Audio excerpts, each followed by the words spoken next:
Hey everyone, Pugs here with two new reviews for y'all. Today I'm covering A Day Without Tears and Summer Job. Finally, we're at the first pair of episodes where I can use my time-tested description of saying that these are two very Season 7 episodes. I just strongly associate them with this season. Is it still too early to say something like that? I haven't quite gotten the character of this season just yet. Well, whatever. The point is, when I think of these two episodes, I think of Season 7. I don't think that's indicative of either of these episodes' quality, it just is what it is. And so, as always, I've got to thank everybody who is watching this video today. I love y'all a whole bunch, and now let's just get right into it. My oh my. Starting things off today is A Day Without Tears, an episode filled with such pleasing noises, like SpongeBob's crying. Yeah, it goes without saying that this is definitely the big criticism of this episode. People do not like that this episode so strongly features SpongeBob shedding tears. As for my thoughts on it, well, I'm not going to spoil anything for once, but I'll just say that I think that this episode was trying to be meta by addressing how SpongeBob seemingly cries a lot, but it did not consider that it would be showing SpongeBob crying a whole bunch to do so. Or maybe the episode did consider this, given that it is not nearly as irritating as it could have been. But let me put a pin in that for now and start going through this episode in my typical chronological run-through. It takes about 10 seconds for the first crying session of A Day Without Tears to begin. The only thing I can really say here is that this at least isn't Choir Boys, but the bar is just about in hell when it comes to being better than that episode at not including annoying noises. Truth be told, the annoyingness in SpongeBob's crying here isn't necessarily the sound of his crying itself, like it partially is, but it's also in the way that the good background music has to stop every single time and change to show one of this show's sad tracks. And listen, I like the sad tracks in this show, especially Kamikani B, that's my shit. And this episode makes use of South Pacific Island 2 later on, which is great, but it still gets a bit irritating for this abrupt change to happen over and over. Like, in this beginning scene, I was jamming out the coconut cream pie until everything is stopped just so SpongeBob can cry. It makes this part of the episode feel super disjointed to me, and I don't like it. However, one thing that is good about all of this is that even though they do this abrupt start and stop nonsense, they at least vary the sad tracks that they're using. Yeah, my goat Kamikani B does not show up, but it's not like Hawaiian Cocktail every single time. Alright, putting that slight tangent about music aside, I can tell that A Day Without Tears is supposed to be making fun of something, whether that be fans' reactions to SpongeBob crying, or just the fact that SpongeBob does cry a lot, because this episode is clearly exaggerating SpongeBob's crying tendencies. Now, I will say that I personally am very doubtful that it's the former, because literally who actually cares about what the overly hateful fans think? I think that theory for episodes like this is just rather self-centered. Just because Teen Titans Go has episodes addressing the critics does not mean that SpongeBob SquarePants does. Anyway, so yes, it is true that SpongeBob's crying is annoying. Not super annoying, but it is just a bit. And I did like how some of the crying moments throughout this episode, though definitely not all of them, were the kind of dramatic reactions that I love and find funny, such as when SpongeBob drops the Krabby Patty on the floor. This episode consists of Squidward being completely over SpongeBob's crying, and I love it. The scene with him explaining to SpongeBob that he's cried way too many times is funnier than I expect it to be, especially when SpongeBob questions why Squidward wrote the number on a chalkboard. Man, every time that awkward humor is used well, I damn near start jumping up and cheering. Like, do y'all know how much I suffered in Season 6? That shit was painful. Sorry, Season 6, it's just so easy to give you lashings. Anyway, the call between SpongeBob and Patrick is fun too, especially because they do that thing I love and allude to different adventures or events happening outside of what we see during the episode. Like I've said before, little details like that make the world feel more complete. Like there's so much going on outside of the screen and that makes the world feel like something more than just what we can see in each episode. Squidward makes a bet with SpongeBob about the latter being unable to not cry for the rest of the day, and I think that this is a fun bet. For some reason, I'm getting Employee of the Month vibes here as well. I love Squidward's visceral reaction towards the prospect of having a sleepover with SpongeBob, the condition of SpongeBob's potential victory. This makes me think that this episode takes place after Squid's visit. Also, there were a couple of moments in this scene that SpongeBob had that ugly design from last season, and I almost had the same visceral reaction as Squidward towards it. Get that thing away from me, or so help me God. I like that as A Day Without Tears goes on, Squidward tries to get SpongeBob to cry from things beyond just sadness. This variation prevents the episode from feeling too repetitive. And because of scenes like Squidward having SpongeBob look at the sunset, we get some absolutely gorgeous backgrounds, so that's an automatic win for this episode. Another thing I like about this bet between SpongeBob and Squidward is that it prevents us from having to listen to SpongeBob cry, which is 100% the correct move here. I think that the writers and, I suppose, sound engineers understood how annoying SpongeBob's crying is and can be, and that is why the episode was structured in this way. Although I think they might have a higher tolerance than at least I do, because the annoying crying from earlier in the episode, other than the montage that was just funny, was still too much for me. I think that this is a hard line to balance, trying to make the point that SpongeBob's crying is excessive and annoying without making the audience annoyed, but I still gotta say that this episode failed just a tiny bit here. Nothing too detrimental though. A Day Without Tears also gives me some Gary crumbs as well, which, as you might expect, is another win in my books. And Gary is adorable here, so that's like 10 points basically. As a disclaimer slash reminder, I don't use a point system like that for these reviews, I'm just joking. Squidward's attempts to get SpongeBob to cry are pretty entertaining, and I'm not even gonna lie about that. I just love how they keep failing to. Like, SpongeBob is determined to win this bet, and I love the good usage of Nude Sting in this episode, and yes, that's an OST, don't say shit, so there's that. Man, I am OST pilled today. Like, I've mentioned like 5 different ones.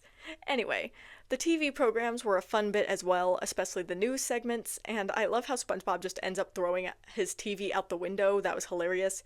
Patrick also plays a really good double supporting role in this episode, or more like cameos, I guess. I'm not really sure what to call it, don't look at me. And then the ending of A Day Without Tears is also the exact kind of chaos that I love to see. SpongeBob, with great struggle, manages to not cry before midnight, and when he wins the bet, he quite literally bursts into the tears that he'd been holding in all day. And I love how this scene cuts to all of the characters that we'd seen throughout the episode, except for Gary, sadly, which kind of ties things together nicely. And then the very end, with Squidward now crying in despair over being at the sleepover, was a great little stinger and bookend to this episode. A Day Without Tears is an episode that I enjoyed a whole lot more than I'd expected to. Yeah, the beginning was a bit rough because of the irritating crying, and that was about 2 minutes of the episode or so not a large part of the episode, but still a significant portion of it. But the episode redeems itself in droves after that rougher beginning because it proceeds to be really funny, visually interesting, and enjoyable. So it makes sense that this episode is being put in my great tier, where it comes in with a score of 8.4 out of 10. This episode is an underrated, or perhaps overhated, hidden gem through and through. What's this? A Mrs. Puff episode that's not strictly a boating school episode? Well now, count me in. Yep, the second episode on today's reviewing slate is Summer Job, and I'm glad that Mrs. Puff is playing an important role here because firstly, I like her, and secondly, it's been a while since we've seen her, and I mean really seen her. Yeah, she's made appearances this season, but they were barely anything substantial. So yes, I'm happy about this. I just wish that this episode could have been better. Oops, was that a spoiler? The beginning of Summer Job reminds me a lot of both Boating Buddies and Merman Man and Barnacle Boy 4, as we start with Mrs. Puff running away from SpongeBob. Kind of funny that this has been the beginning of now 3 different episodes, so that's now 3, or rather 4, different characters that SpongeBob has terrorized in this way. This episode referencing Mrs. Puff's extensive run-ins with the criminal justice system. Good on Bikini Bottom for hiring people who have served their time. So, the one thing I really don't like about this episode is that it kind of erases everything that was established in Krusty Love and the episodes that will come after, with Mr. Krabs being a complete asshole to Mrs. Puff. Like, yes, on one hand, he does give her a way to get this infraction off of her record and all that, but on the other hand, he is literally extorting her for free labor, so not cool, Mr. Krabs. And yes, this show has no continuity, blah blah blah, but listen, I kind of just prefer when all the characters exist in the liminal space of at least knowing each other, even if they don't have any closer ties than that. That is the very least of what I ask for, and I suppose I can be fair and say that Summer Job does not completely erase the romantic ties between Mr. Krabs and Mrs. Puff, given Mrs. Puff's assumption that Mr. Krabs wants to take her out on a date, and Mr. Krabs, in response to that, being like, interesting. However, I think we can all agree that this episode was no Krusty Love when it came to the interactions between Mr. Krabs and Mrs. Puff, right? And while I'm on this topic of interactions, I'd like to say that this episode kind of dropped the ball of having Mrs. Puff interact with anyone but SpongeBob. Like, her interactions with Mr. Krabs are barely in this episode after this initial setup, and it's kind of ridiculous because we finally have Mrs. Puff in a new location, not in boating school, and we still largely just see her interact with SpongeBob. I just find that to be disappointing. Once again, I see a missed opportunity for a Mrs. Puff and Squidward commiserating relationship, just like boating buddies. At least Squidward was written out of this episode, so it feels less absurd that he and Mrs. Puff don't speak. Another place where this episode kind of squandered some of its potential is that, in my opinion, it doesn't do enough with the role reversal between SpongeBob and Mrs. Puff. Like, this feels more like Nautical Novice when it could've, and in my opinion should've, been much different, read better, than that.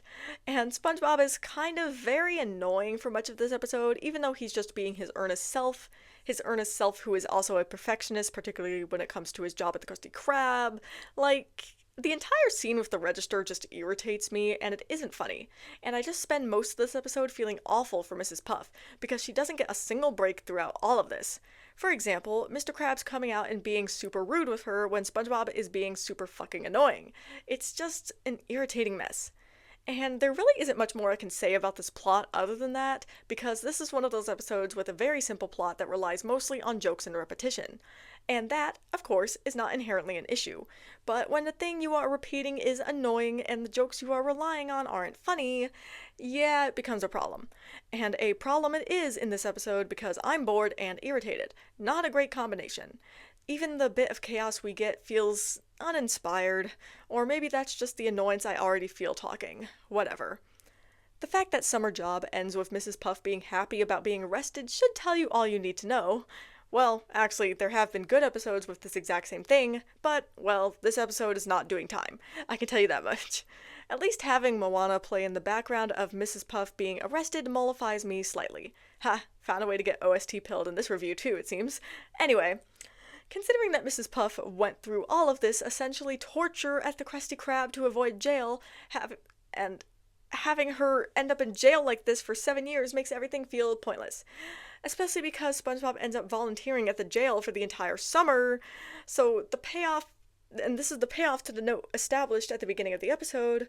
I'm sure in another episode this could have been some hilarious irony. In this one, however, it's just annoying and makes me feel even worse for Mrs. Puff. Summer Job is one of those episodes that shows the limits of treating a character like a butt monkey, because Mrs. Puff, like Squidward, is one of the show's butt monkeys. However, unlike Squidward, she does not work as a general purpose butt monkey, I guess. Squidward works because he's a miserable asshole at all times. Mrs. Puff is just a stressed out and exasperated teacher. It doesn't work when she's not in that context, and that's not me saying that we should never see her in other contexts than boating school. Just, if we do, I think that she shouldn't be the butt monkey. For example, an episode like Demolition Doofus. Yeah, people hate that episode, but even without revealing my thoughts on it, at least in that episode, Mrs. Puff not only got to fight back, but also got to the point where she was bringing some of the misery onto herself, at least kind of. She doesn't really get to do that in this episode, and so that's what makes it so unsatisfying. Hopefully that all makes sense. Anyway, so Summer Job. I wasn't the biggest fan of this one. I think it had potential, but it was squandered over and over, and that can be one of the biggest sins an episode could have for me, because it's just a crushing sort of disappointment when an episode doesn't meet its potential. Just too many irritating things in this episode, and hardly any good humor to balance it out, and above all, just kind of poor writing. And so, with that in mind, I'm placing this episode in my mediocre tier, where it comes in with a score of 5.7 out of 10. As always, I'll be ending this review with some closing thoughts of mine. So, one other thing I wanted to say about A Day Without Tears that I decided to move down here is that this episode is so interesting to me as someone who very rarely cries. Like, SpongeBob is the complete opposite of me. He struggled not to cry in one day. I would struggle to cry in a month. Honestly, a year. I cry like once a year. So that is not a relatable episode for me. Not that it needs to be relatable to be enjoyable, of course. That was just a random thought I had. And these closing thoughts are, of course, the place where I just put random thoughts. Another closing thought I have. The very next episode I'm reviewing is One Course Meal. Yeah, that episode. Gary in Love will also be in that video, of course, but I think we all know which episode is going to be the headliner for that review. Even if I am CEO of Gary the Snail, I cannot fight against the tide of fandom interest. So yeah, interesting times ahead. Alright, that's it. I'm gonna go ahead and end things here, and I'll see y'all in the next review.